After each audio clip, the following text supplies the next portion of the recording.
Apology ng Richard Trevin. Ngayon pa lang eh. Ngayon pa Anong lang. oras malis yung bisita mo? Ay, nantay nila matapos yung mga dokumento. Parang alas 2 kasi alas 5 ang kanilang flight. Sana. Ay, nag-alag sila ng 2 Yun. hours. No? May lunch ka naman kanina eh. Oo, may lunch Hindi mo naman. na-serve. At tapos yung babae, ano pala siya? Vegetarian. Vegan ha, hindi lang vegetarian. Talagang Vegan, pure ano, yun. O, buti na nakapag ako, grab ng vegan food. Yung Pino restaurant dito sa Malingap, diba? Kare-kare. meron kayong ano, tinda Tapos pag sila vegan pala, yung kare-kare ay ano, yung instead na shrimp paste, bean paste. So, stricto. May ganito na. Alin? Imanchi. Ganun. Yan, masarap ang dinuguan. Hindi siya nakalista sa Hindi, pero Manji. Imanchi, pero umutusan mo lang. Ang dami kumakain dyan na. Wow, talaga. Saka simple lang. May dinuguan. Kaya yung bean paste din siguro. Eh, lagi kami, Imagine mo, dinuguan. lagi kami bibili ng imanchi ng dinuguan dyan. Dinuguan. Ang sarap. Mas masarap pa sa regular na dinuguan. Wow. Eh, Tapos, siguro may... ang dami nilang dishes na vegan. Wow. Wala yan. Buti na lang nasabi mo. Oo, yan. Kasi Oh. hindi ko alam na It's really mayroong kainan dyan. vegan yun. Kasi para mga yata yung kumare. Oo. Yung mga nag-yoga. At hindi ko natanong si Evelyn kung nag-yoga siya. Evelyn Basa. Kaya pala masaya ang dating niya. Oo nga, ano. Ay, maliwalas eh. Na-meet ko yun dun sa Pampanga. Tapos kinausap ko, sabi ko, kamusta yung aming continuity? Yung kalimutan. Yun pala. Saka binabasa niya ang mga mukha ng mga tao kanina. Sabi ko, oo. Sabi ko, bakit yun ang tanong, kilala kita, mga gano'n. Pero alam ko, hindi naman kami kid. Binabasa niya mga tao. Sabi niya, nagkita na kayo eh. Oo nga. Eh kasi siguro nakita ka sa TV. Pamilyar ka. Sabi kayo din, pamilyar kayo. Sa TV, sa... Parang marami na yata nakakakilala kay Di. Tinatanong ko si Kate, anong purpose itong meeting na ito? Eh, Sabi TV, ko, kasi itanong na niya lahat ng dapat itanong. ano, kailangan niya, alam mo, sa paggawa ng mga post, mga Padala na lang kita article, ng mga materyales. eh, Pwede naman po, pero iba pa rin po yung may mukha mo. hindi lang about yung kasi yung yung climate, di ba? Sobra na init sa sa Juan. Sige, record natin. Sa ibang bansa. So, parang naapektuhan na sila. Mas nagbabadya ba yun na mas magiging mas tutugunan nila yung needs ng mga developing countries or sisecure lang muna nila safety nila. Anyway, the signs are very bad. Kaya nga, Itong June, of course, it's coming from Europe. Na in the month of June, na mahigit ng 2,000 na namatay sa Paris, sa France, dahil sa heat wave. And then all over Europe, mahigit na 10,000. Oo. Pero wala pa July. So you can imagine. So, and wala pa yung super El Nino na pino-forecast nila last quarter of this year. So, it is something na you cannot take lightly. And then also, you have yung even dito sa Pilipinas, may mga magsasaka tayo ng kukumplin. Kahit na umulan, matigas pa rin yung lupa. Matigas pa rin yung lupa. So, hindi ko alam kung ano maging impact dito sa maraming lugar. So, it is a threat. It's It's a threat to humanity, it's a threat to farming, it's a threat to livelihood, threat everywhere. So,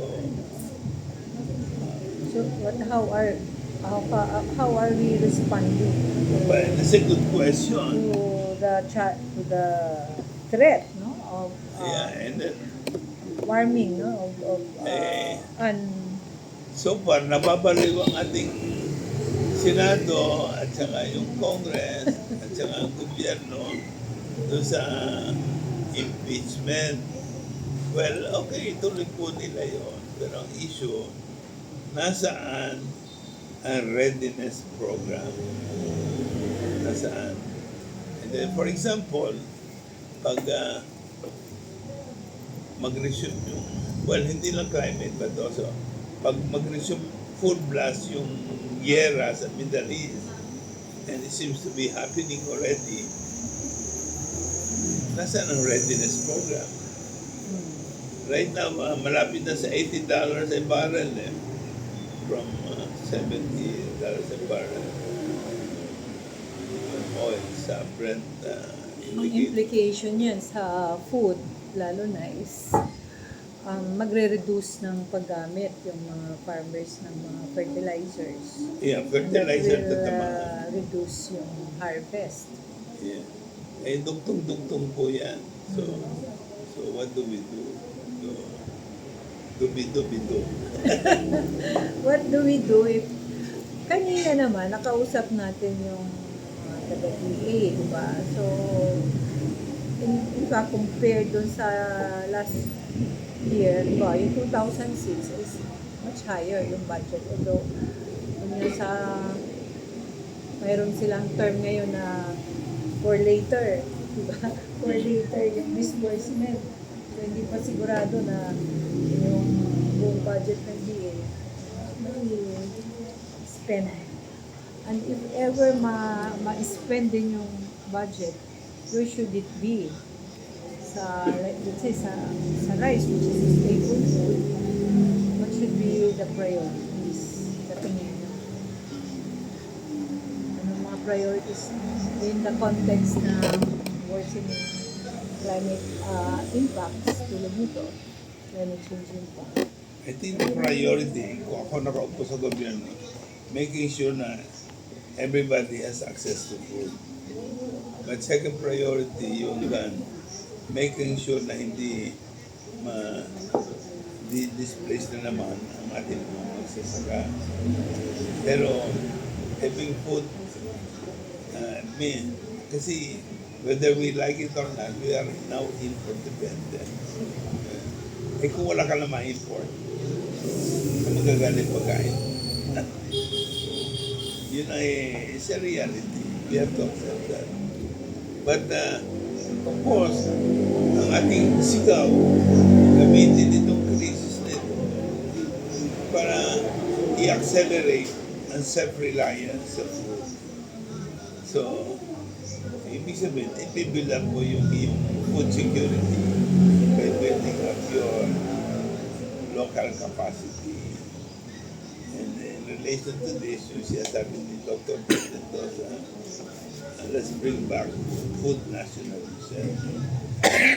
So, tuk. Okay. But we cannot ignore there is a shortage locally. There's a shortage globally. So what do you do? So, parang katulad din sa oil, yung isang pinagtataka natin, noong March, April, nag-declare sila ng emergency oil emergency.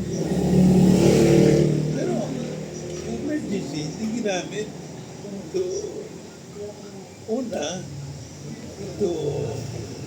ensure na we have enough reserve. Wala palang reserve ang Pilipinas. Wala palang reserve. So, because everything depends on the market. But now the market is not working freely. So, and then almost all Asian countries and probably many countries in the world, like US, they're all engaged in building up their oil reserves. Meron dudukutin pagdating ng crisis. Ano dudukutin natin kung wala tayong reserve? And then, pag yung oil na available, ay mahal na. And kung yung oil na available dadaan sa Hormuz Strait, paano, paano makakarating sa atin? It was good enough na nakita si President Bongbong at saka si Vladimir Putin sa ASEAN meeting. Pero wala tayong narinig na agreement sa supply ng Russian oil sa Pilipinas.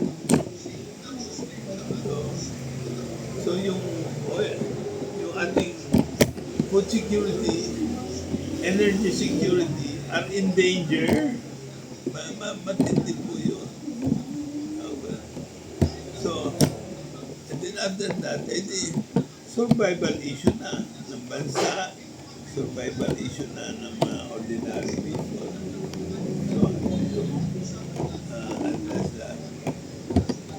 So, shall we just sit idly and let the country weather away? Hirap naman po. In the meantime, our people are being entertained itong circus na nangyayari sa Senado. Marami pang nanonood nun.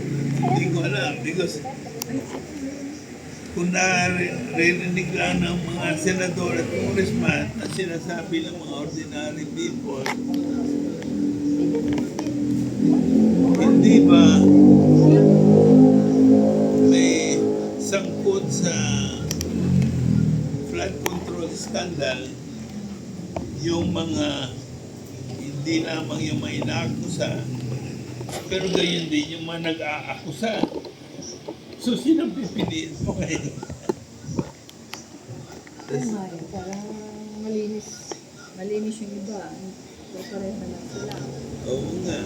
So, yung mga sitting as justice judges, paano sila mismo ay inaakusahan? So, ang hirap naman. So, but cleansing is no doubt very important to the Philippines. But what we need is a holistic national cleansing. Naku, ang hirap po niyan. Din, paano yan? Meron pa bang tinatawag tayong pag-asa? Pag-asa, nariyan kakati, nariyan ang mga tao, nagtatanong, pinag-uusapan, ano yung alternatiba. That's why, sinasabi namin, tingnan mo ulit ang balangkas ng ekonomiya at balangkas ng politika. Hindi pwedeng iwas-iwalay. Sa balangkas ng ekonomiya, dapat tingnan, pwede bang magkaroon ng balancing taxation, magkaroon ng sharing of wealth para mabawasan yung extreme inequality. Pwede bang ayusin ng maayos yung land reform, urban reform, education reform, poverty alleviation program, social amelioration program, etc. Political reform. Pwede bang pwede kayang for a while ay magkaroon ng i-transform muna yung iniisip ko, baka pwedeng magkaroon ng kaunting transition sa government. For example, yung, kasi may lapit na election sa 2028. In the meantime, lumulubo ang mga problema, lumulubo ang utang. Ewan ko kung anong magandang arrangement. Kasi the impeachment of Sara will not solve. It can be considered a welcome development, but it will not solve the national problem. Dapat din tingnan yung weaknesses ng Malacanang to answer to this present crisis.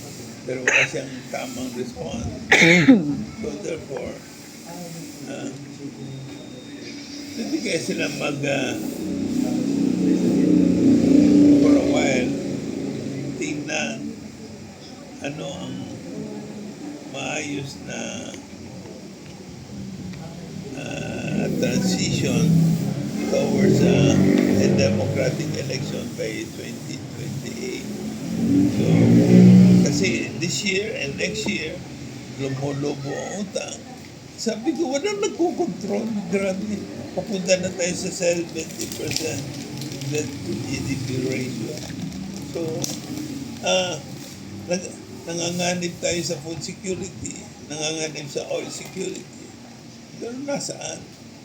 So, pwede ba maghahalokip-kip na lang? Now, I'm not saying na magkaroon tayo ng mga military adventurism. But right now, we have in a situation na naghahanap ang tao ng ano bang in the meantime, anong alternatiba? Kasi kung wala kang gagawin, itong nangyayaring crisis, palalim lang ng palalim.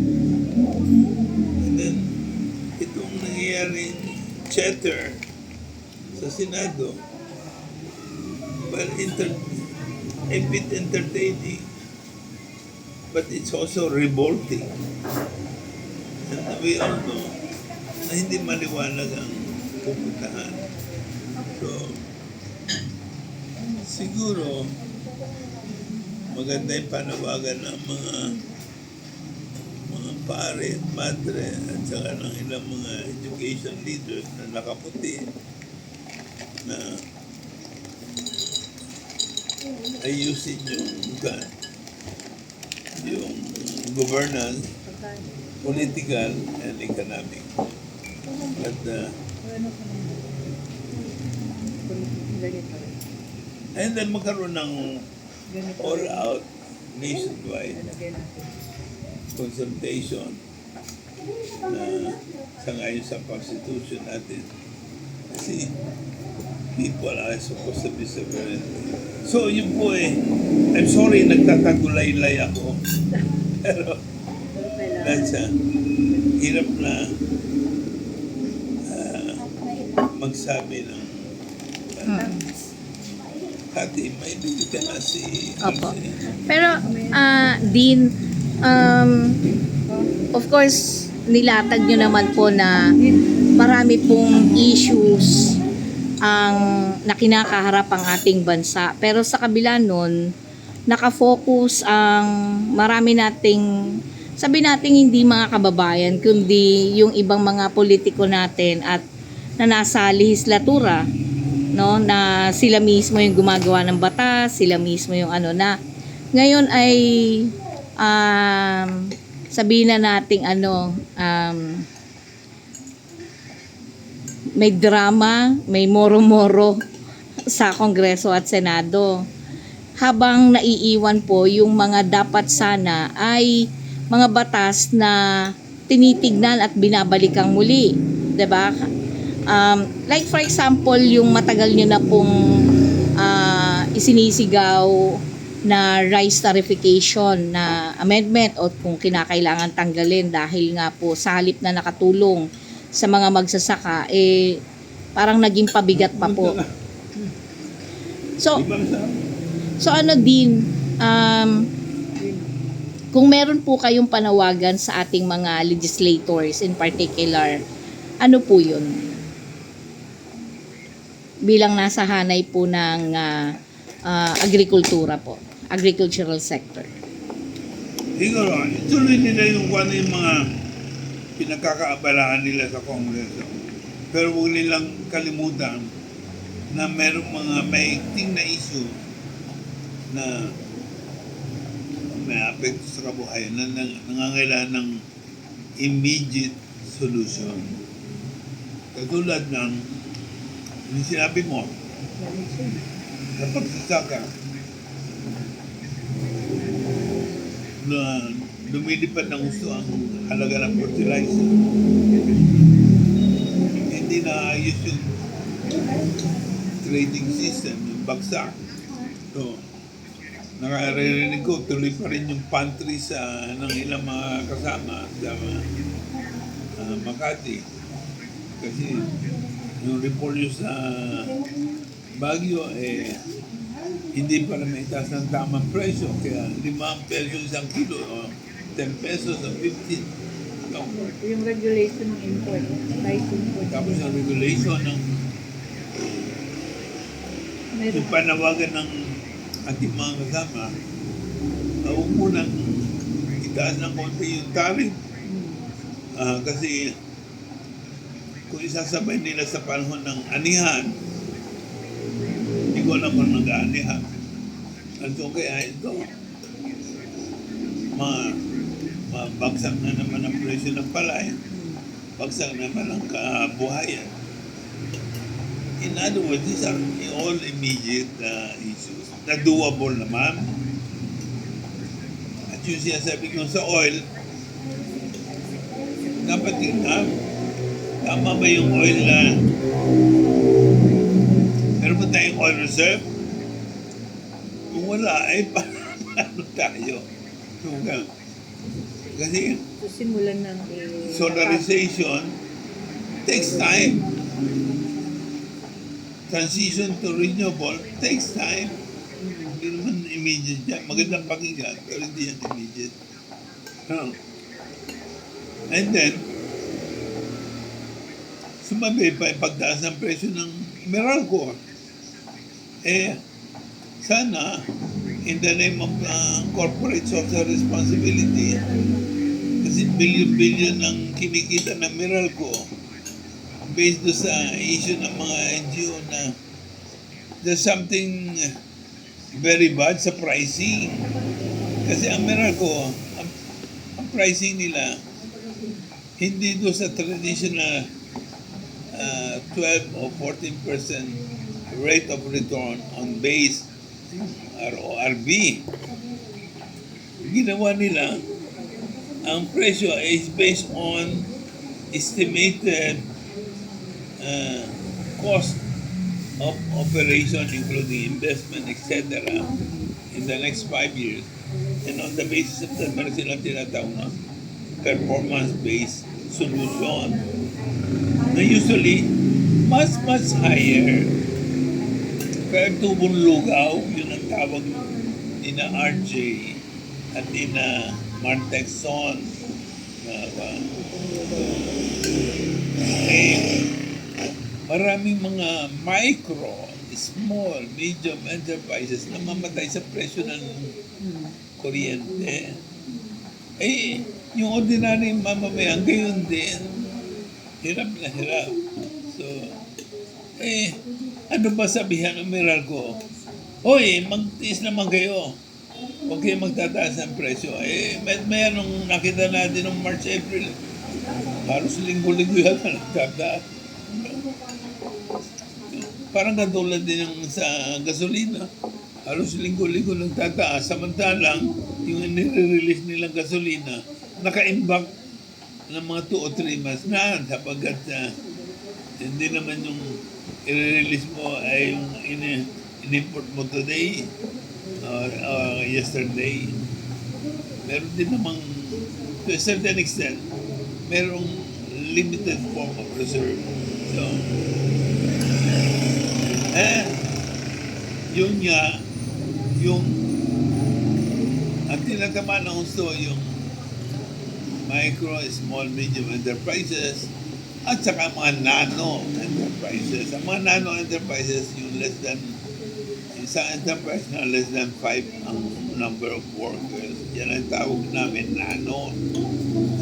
Kaya dumarami ang makikita mo, dumarami ang mga nang hingi ng limos sa kalansangan. Dumarami rin yung natutulong sa bangketa.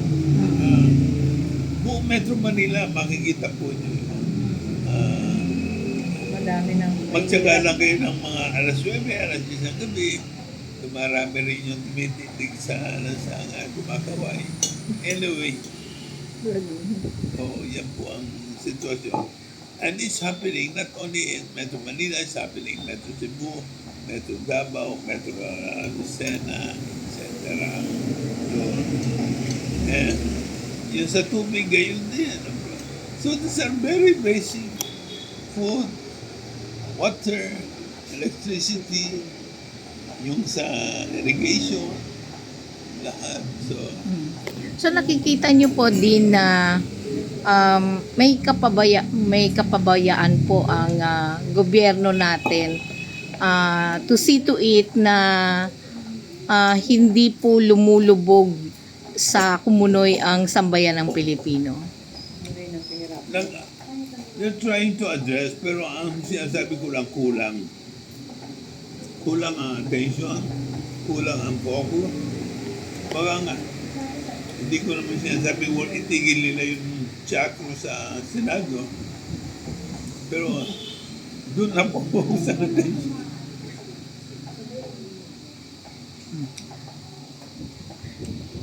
Tapos, sa regionally, globally naman, dahil sa away ng US at China, ang gobyerno natin parang pumapanig sa US. You see, siguro nakikinabang ng kaunti. Ang problem, ay yan po ay threat sa seguridad ng bansa. Kasi kung magputukan yung dalawang bansa, saan tayo pupulutin? At bakit tayo ma-involve? Whether you like it or not, there are 9 EDCA bases throughout the country. Whether you like it or not, mayroong military exercises going on, hindi pinaalam sa atin. Last year, sa Subic, nagtayo pa magkano ng isang factory. Maganda sana yung factory. Kahit layuhan niya, basta may factory tayo sa atin. Pero ang product, missile. Hindi, saan dadalhin yung missile na yun? Hindi yung paksilita? Ngayon, merong paksilita sila inisip. Itatayo sa Tarlac, Pampanga, 1,600 hectare. Hindi naman sinasabi yung detalye. Ang alam natin, ang namumuno ay yung isang dating executive ng Palantir. Ang Palantir, isang military industrial company sa US, major supplier ng mga weapon sa US military. Ay yung isang executive pumunta sa US State Department, naging undersecretary, at ngayon bumisita sa Pilipinas, pinagmumuni niya na ang Pilipinas ay magde-develop sa bagat. Meron na rito pagsiliga. Anong gagawin ng pagsiliga? Ang kakaroon ng processing ng critical minerals, pinag-aawayan ito sa daigdig ng US at China. At magkakaroon daw ng data center, mag-develop yung ating electronics industry. At marami pang iba. Ang system, walang kasinong detalye. Hindi maliwanag kung talaga makikinabang tayo sapagkat humihingi pa nga sila na sa loob ng the next 2 years, libre ang upa, rent-free, at kung pwede, yung facility ay hindi pwedeng kibuin ng mga nasa labas, meaning ng ating military, ng ating pulis. So, ano ba ito? Parang iwalay na kaharian pala ito. And then pala makikinabang sa industry kung walang technology transfer. Tapos may data center sila, kukonsumo yun ng malakas na energy. Saan sila kukuha ng energy? Ito ba yung dahilan kung bakit nag-i-invest sila with the help of ADB o some energy projects? Pero yung isang ginawa ng ADB, lumambot sila sa renewable energy. Ano yung paglambot? Pumayag sila na yung mga power generation na merong coal, huwag munang alisin o kaya magpatuloy ng kaunti. Alam po nyo, 50% ng ating energy based on coal ang generation. Ang ibig sabihin, hindi tayo sumusunod sa target ng UN na net zero by 2030 o 2050. Ano ba yung net zero? Walang fossil fuel. Iba yung 50% ng coal dependent. And then above that, malakas naman yung promotion ng itong LNG. Kaya kabi-kabi lang tinatay yung terminal dyan sa Batangas. So, fossil fuel din po yun. Kasi, bagamat hindi yung coal, nag-result dyan sa methane, nakasama sa greenhouse emission. In other words, yung ating renewable, wala pang 25%. Yung namang 25% na renewable, pinag-aagawan din ng mga Taipan. Nagtatayo sila ng kanilang mga plantation, solar plantation, kung ano-ano. In other words, parang wala tayong transition to sustainable energy development at transition na equitable at wala may iwan. Right now, kung gano'ng trend, yung green economy, G-R-E-E-N, maging green economy, G-R-E-E-D. So, in the meantime, you have the 17 sustainable goal ng UN 2015, zero poverty by 2030. Nangyayari ba yun? Zero hunger by 2030. Jobs for all, decent jobs for all, social protection for all, etc.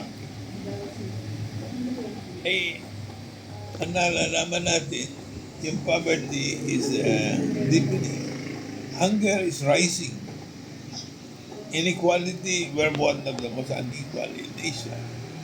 So, nasaan yung tapos itong energy transition mo, hindi nangyayari. So, grabe yung failure to meet yung SDG. In the meantime, niloloko tayo ng World Bank. Sabi, ang Pilipinas, the upper middle income developing country already based on a standard of over 4,000 something per capita GDP. But, lulukso ba tayo parang mga unggoy sa tuwa? Like chimpanzees. Samantala, ano ba yung ibig sabihin ng growth na yon? 1970s, under martial law, dinideclare na ng World Bank na Pilipinas is a developing country, developing economy. How come 1980s, 90s, after 6 decades, ngayon lang tayo nakaakyat sa level ng upper middle income. Yung upper middle income, nilapasan tayo noong 1980s ng South Korea, Taiwan, Singapore, Hong Kong, the next 1990s, nilapasan tayo ng Thailand, Malaysia, and then later on Indonesia. 2000, nilampasan tayo ng China. Samantala ang China came from a very low level.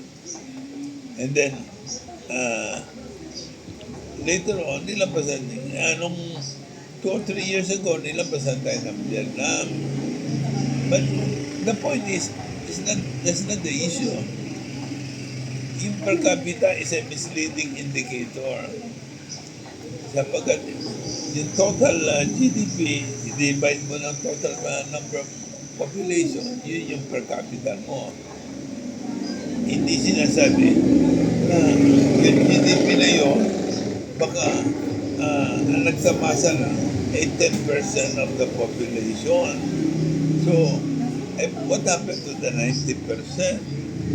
So, ang mas mahalagang measurement ng development, yung nagkaroon ng mahusay na decent jobs for as many people, nagkaroon ng flourishing na sustainable, maayos, yung micro, small, medium enterprises na biggest employment generator. Ay kung maayos ang kanilang growth, maayos ang creation of jobs, hindi okay yan. So, and then, yung issue ng equality, ma-answer, magkaroon ng greater taxation. Kung ayaw niyong pakikisalita taxation, yung ating mga mayayaman sa Pilipinas, magkaroon ng sense of solidarity with the poor. And out of this sense of solidarity, tanggapin nila the importance of equitable tax system. So, normal naman dyan sa daigdig eh. The higher your income, the higher your tax liability. Eh bakit hindi nila matanggap yun? Dito, ang nangyayari, ibaba ang buwis ng mga korporasyon na mayaman para mas maraming pumasok na foreign investor. And therefore, ibang klaseng framework ang nasa isip nila. So meaning tutol po kayo sa ganong panukala. Na Yung pong sinasabi ninyong babaan ang buwis ng mga korporasyon. But it's a wrong approach in development. Kasi hindi, wala namang proof na pag binaba mo, and we have been doing that for quite some time, hindi naman bumabaha. Foreign investment will go to a country na it can make money naturally. But how can it make money in an economy na magulo? Economy na nag-aaway-away. Yung mga senador at congressmen at saka ang Malacanang. So, how can it invest in a country na sobrang daming mahihirap? Baka mamaya putaktihin yung kanyang tinutuluyang bahay o hotel. So, or susubin yung kaya itatayong pabrika. Diba? So, wala stability. So, simplistic yung thinking na, and it's not proven correct, na pag ibinaba ang tax ng malalaking korporasyon, mayayaman, ay yayaman ang bansa sapagkat dadagdagan ng investment. Parang hindi yata nangyayari yun sa tunay na buhay. Ang nangyayari, lalong naging extreme ng inequality. Din ang isa pang yung kaninang tungkol sa pagtaas po ng yung sinasabi nilang sa GDP ng World Bank. Tingin niyo po ba may kapalit yung inilabas na datos na yon ng World Bank sa administrasyon ngayon ni Marcos? Ginamit ng administrasyon ni Marcos para ipakita na siya gumaganda ang buhay. Pero ang realidad naman, hindi ganun nangyayari. Kasi sinasabi natin, is a weak indicator. Kasi a better indicator how many decent jobs are being created? How many Filipinos are graduating from poverty to higher level of income? And how many Filipinos are becoming, in the words of DepEd, middle class Upper middle. families? Yeah. So, in other words, is, yung statistics na per capita GDP, maganda naman yung statistic na ito. But it's never enough as an indicator of development.